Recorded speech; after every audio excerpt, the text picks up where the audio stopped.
Welcome to Carter's Retro Reviews. Today we'll be reviewing a 10-pin alley for the Saturn.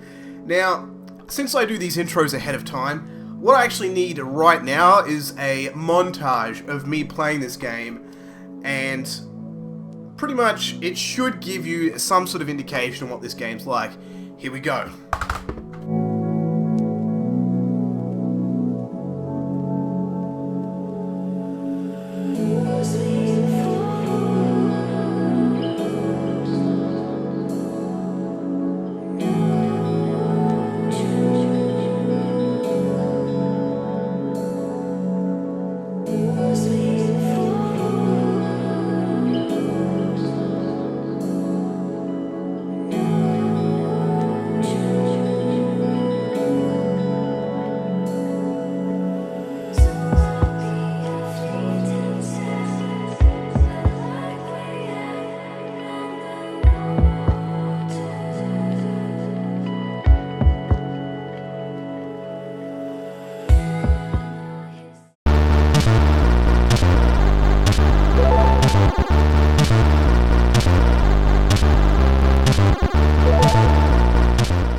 Bowling is a sport, and I use that term loosely here. It's a sport in the same way that anything competitive is a sport, like Texas Hold'em.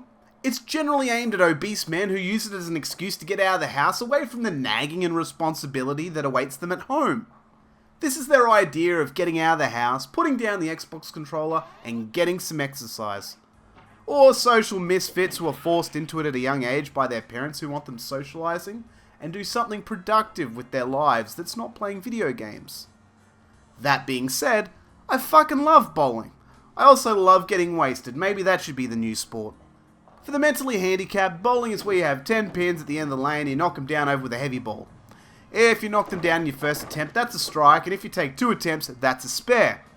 If you get 12 strikes in a row, that's the perfect 300 that everyone's after. Caught up? Great. It was released on the PlayStation in 96, Saturn in 97, and PC in 98. Reading other reviews is absolutely baffling. I wonder if the PlayStation version is any better than the Saturn version, which is the version I'll be focusing all my efforts into. There was a sequel which was released on the Wii and Game Boy Advance, which was largely ignored. Now, I know the problem is me. I've seen others play this game with effortless finesse and skill, something I do not have. I've read other reviews and all of them have said it's a pretty good bowling game.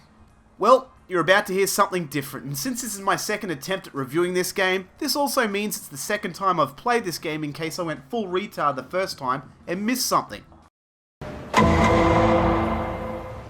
Presentation of the game is pretty minimal, by which I mean pretty poor. No effort's gone into the menu presentation. There's not even sound in the start menu, which is both eerie and somewhat accurate on the rest of what we're about to experience. It doesn't scream fun, it screams more like a project some development company was forced to do. You can hear the screams of the tortured souls who are forced to make this game, or at the very least port it to the Saturn. You can imagine the dev team getting split up into two, one doing the PS1 port and the others doing the Saturn port, and the guys who get picked for the Saturn port are all doing the simultaneous sigh. The exact same one you ironically hear these days from players all around the world whenever they see a Sega logo at the start of any modern game. The in-game menus are this bright blue, which puts me off my knitting. Graphics are not good. They're not bad, and the lanes have a shine to them, which is nice, and the lanes itself look nice, but I would expect to see something better as there's a limited amount of movement within the game and actual content. The animations are okay, and a few times are a little glitchy, but the colour choices in the game are strange. Texturing's alright, but the colours of the borders are pretty ugly. My character did some funny things when I failed so fucking hard at the shot that the game was having trouble trying to comprehend my shit playing. Sound is the strangest thing, and not that it's good on one hand and bad on another. No. It's pretty bad across the board. I mean, the best part is when you get this cliched as hell bowling music in parts. That's actually something I don't mind at all, but it's all the other times. Like the start menu has no music, at all. And all it has is the sounds of the balls being rolled down the lane. Okay, and yeah, sure, the sound effects are pretty good, but the music is absolutely be-fucking-wildering.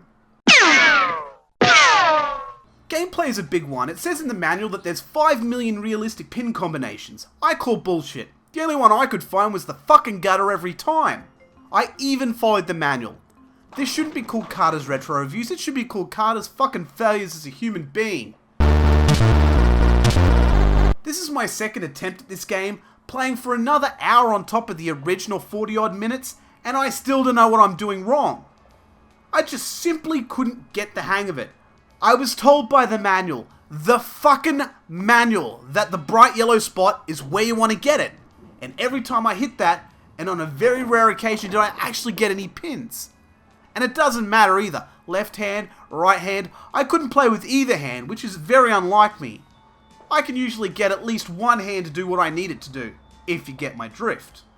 It's hard to really say the controls felt sloppy because ultimately, you're lining yourself up, which okay, I guess is accurate, and then you're just hitting a button twice to give you accuracy and speed. But what I will say is the controls didn't fill me with any additional confidence. Replayability is present in 3 modes: open play, team play, and tournament. Would I recommend this game? Nope. While I understand that I'm the problem here, it also suffers from other problems like inconsistencies with graphics and sound. I wanted to love this game so much. So fucking much.